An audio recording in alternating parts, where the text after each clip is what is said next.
Welcome to the Omnic Recap, where every Sunday we look back at what happened during the past week in Overwatch. Good God, 2022 has been fun already. Well, for me as a content creator at least. So much has been happening and my Reinhardt senses are tingling.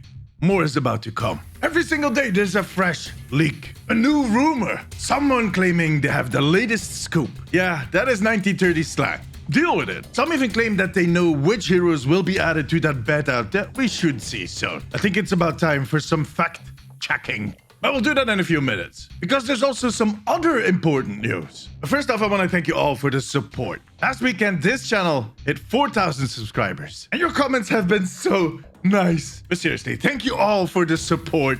I'm glad you guys enjoy my content. I know I'm not the most typical Overwatch content creator, but hey, you guys seem to like it. So I'm looking forward to doing more videos in the weeks, months, and yeah, even years to come. And we're going to discover everything about Overwatch 2, all of us together.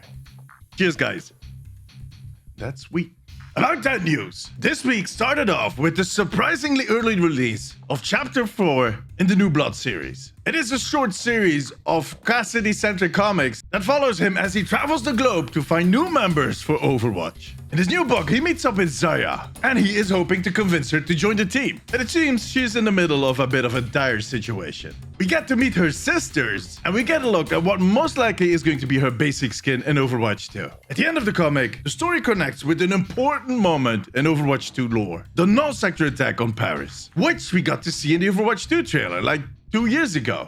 Damn it, has it been that long? So the Overwatch 1 and Overwatch 2 storylines connect right here. The next chapter is going to be completely new lore territory, as Cassidy travels to Busan, will help out the Mecha Squad to fight the Gwinshin attack. Now, oddly enough, the teaser for the next chapter does not show us Diva and Toki, but rather Demon and Beast front and center. It has long been requested or rumored that the new Mecha member would be joining the roster for Overwatch. And Demon has always been on the top of that list. So might we see Demon announced as one of the new heroes? Will both Diva and Demon join the Overwatch team? Or just one of them? Look, I'm not going to make any claims. I'm 99% sure that they would never do this. But a few years ago, Jeff said that they were looking into killing off one of the characters in the lore. I don't know, I'm not saying it. Look, chill. It's just weird that in every previous preview, that the hero that he was going to meet up with was front and center in that teaser. This time around, it's Demon. Anyways, let's just move on. We'll talk a little more about possible new heroes in a minute. On Thursday, the latest Creator Experimental card was released and disabled again a few hours later. Yeah, it seems that there were some game-breaking bugs that had to pull it, but it was back by Saturday. Now, we knew this card was coming. Mainly because Jake, who plays for the Houston Outlaws, shared on his stream a few weeks ago that he contributed to that card for the projectile DPS heroes. Now later it became clear that Wanted was going to do the other DPS heroes, Lemon Kiwi made the calls for the tanks, and ML7 could decide what they should do with the support heroes. As with the previous cards, there is an open tournament that everybody can take part in, which will be played with the changes that are included in this card. There's one tournament per region and the prize money is pretty substantial. So get yourself a team together. You can enter till February 17th. The link is below. Now, all of these creator cards are known to be slightly over the top. That's actually what makes them fun. And in this case, in general, the changes are quite okay. Some are more sustainable than others, but again, that is what makes these cards fun. But there's definitely a lot to think about. First, the tanks. Like I just said before, the individual choices, the changes that they did are okay. Some of them even have some merit to them, something we need to look at for the future. But on top of all these changes, their damage for all the tanks was cut by 50%. That is a lot. Did some of the tanks need their damage tuned down a little bit? Maybe. I'm willing to discuss that as a tank player. 50%? Hell no. When I'm playing my boy Reinhardt, it feels like I'm throwing around a wet towel instead of my mighty hammer. The only tank I kinda enjoyed was Sigma. He can now lob spheres one after the other. If he hits the target with his accretion, he'll get a second charge. His kinetic grasp makes him immune for crowd control, and he has his instant barriers back. So all of these changes to Sigma kinda balance out to 50% reduction. A bit. Messiah was just plain boring to play. And Wrecking Ball is all levels of confused. Now he can go back to grappling indefinitely, but after 6 seconds, he basically kind of loses all the benefits of doing that. That is just like your mom dipping a Brussels sprout in chocolate, giving it to you and saying, "Here, candy, cheeky old woman." Now Lemon Kiwi is catching some flack for these changes, and that is totally unnecessary. I've seen all types of comments. She's a diamond tank, she doesn't play Overwatch that much. Who cares? Because one, she had a vision. She wanted to bring tanks back to their core, human fortresses that survive the incoming storm and rescue their teammates with fortitude, not with damage. It is a noble idea, but they kind of overshot it. And two, it turns out that she didn't even get to playtest things. So okay, if you kind of decide you want to nerf the tank's damage, you throw a number at it, and if that number sticks, you're like, all right. And again, it's an experimental card. That 50% damage reduction is never going to make it into the game. I do hope, however, that some of the other changes will. Like I said, I like the Sigma changes. They could even drop his shield in this kit. It would be fine. He would actually be the perfect Overwatch 2 tank, aka brawler. You know what you're doing, Blizzard. And about Reinhardt, apart from him feeling old and tired when he's swinging his hammer, the multi-target charge is kind of fun. And we know for a fact that canceling your charge is going to be in Overwatch 2. That has been confirmed a year ago. I also kind of like the debuff idea with his Fire Strike. But Overwatch needs a better status indication system. We need better ways to read the debuffs, because there's so many. And especially for new players, it could get confusing. I am a huge fan of the healer Symmetra, but she needs some tuning. They need to balance the turret output versus correct turret placement. Currently, good placement is not rewarded enough. And I always liked that idea of a healing turret. Anna's also kind of in a better spot with this change. Look, if you can sleep Bob, why can't you sleep a turret? The Doomfist changes add an extra level of complexity to his rotation that could make good Doomfist players even more difficult to deal with. There's also a ton of changes I'd rather not see ever again. And one in particular is, I'm not going to make myself popular with this, but that's mass res. You know what? Come to think of it, I'm not a fan of res in general. As a tank player, I always feel like I'm sacrificing my life for that one Genji that died. They die in the heat of battle, but they're doing their job flanking. Mercy flies in, starts to res him. I don't have a healer at that point, so I'm working my ass off to stay alive. She reses the Genji, she dies, I die, and the Genji dies again. I know, it's an oversimplification, but still. You know what? With the mass res, you'll most likely not be as inclined to res a single hero. Yeah, I'm trying to find the silver lining here.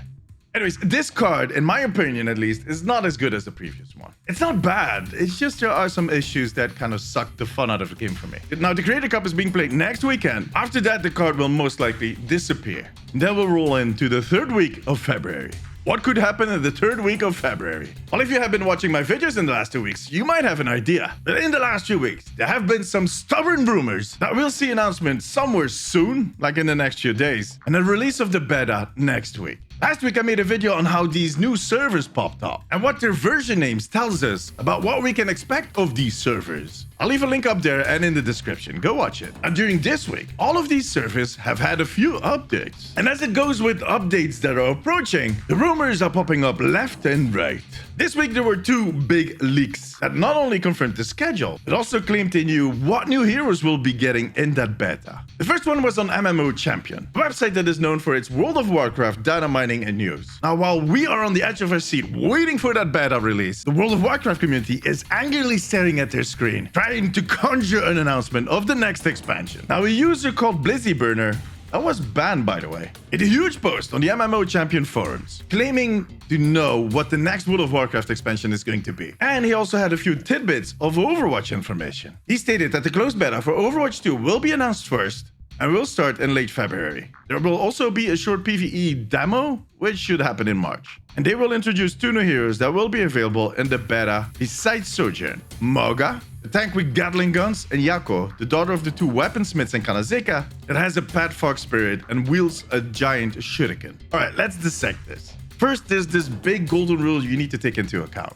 Whenever someone tries to convince you of false information, they'll mix in some known information or some other rumors to give their information credibility. Oh yeah, that other person said that too. Or, oh yeah, I know this to be a fact, so all the rest of what this person is stating is going to be true too. In this case, we knew that Sigma was originally going to be Maga. That is a fact. That is actually in the art book that was released 2 weeks ago. They abandoned Maga because they felt his character did not match his kit. So they just replaced Maga's character with someone new, which was Sigma. They also said that they wanted to make Maga a brute brawler type tank that would just dive in and wreak havoc. Now we know that two Gatling guns will wreak havoc. We've seen that happen. The Talon Heavy that we faced during the Archives brawls has two Gatling guns. And we know that Maga is a heavy in the Talon army. So in the end, this information is nothing really new. Now Yako, there is a reference to the daughter of the weaponsmiths in a book that you can find on Kanazeka. Back in 2019 on BlizzCon, when they announced Overwatch 2, there was a journalist that saw some silhouettes, and one of them was going to be a girl with a fox, or a fox-like creature. And when Karazeka was released, there were foxes all over the map. You had the Fox Temple. There was a fox in a graffiti piece on a wall that spells yokai, which is Japanese for ghost. If you add this all together,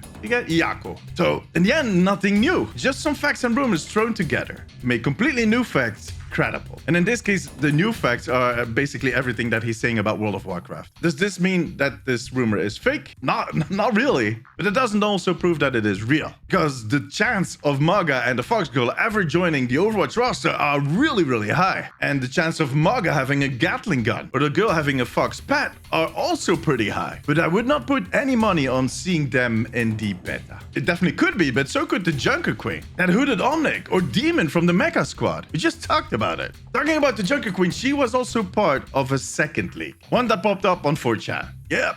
That's always sus. It showed a screenshot of the loading screen announcement for Overwatch 2. There was also a hero roster that included Maga, Sojourn, the Junker Queen, and a new support called Yokai. See what they did there? They also mentioned a tank called Zordar, which is a null sector Omnic, and a support named Brit. She uses drones, much like Mecha's Overlord does. Now, this leak was quickly debunked. It seems that the screens were made by a graphic designer for NYXL as a personal project, but he posted on Discord someone just stole it and put it on 4chan as one of those new rumors. But even before we got that information, there were a lot of red flags with this leak. And I'm telling you that as someone that has over 20 years of experience in graphic design. There were just a lot of small things that triggered me in those screens. And did you notice that Brigitte and Yokai kinda had a lot of similarities? Torbjorn, you old devil!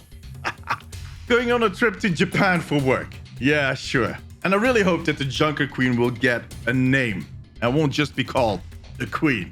So all these little red flags triggered me. But the biggest giveaway, look at the version name.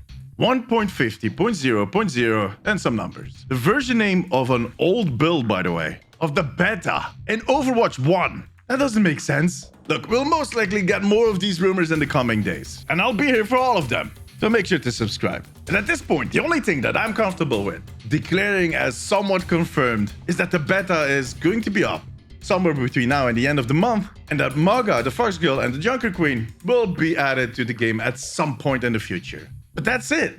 And to be honest, that's fine. We are going to get the beta, most likely, in less than 2 weeks. That is exciting, my friends. Now, before I go, the Lunar New Year event ends on Tuesday, so make sure to get your 2 skins.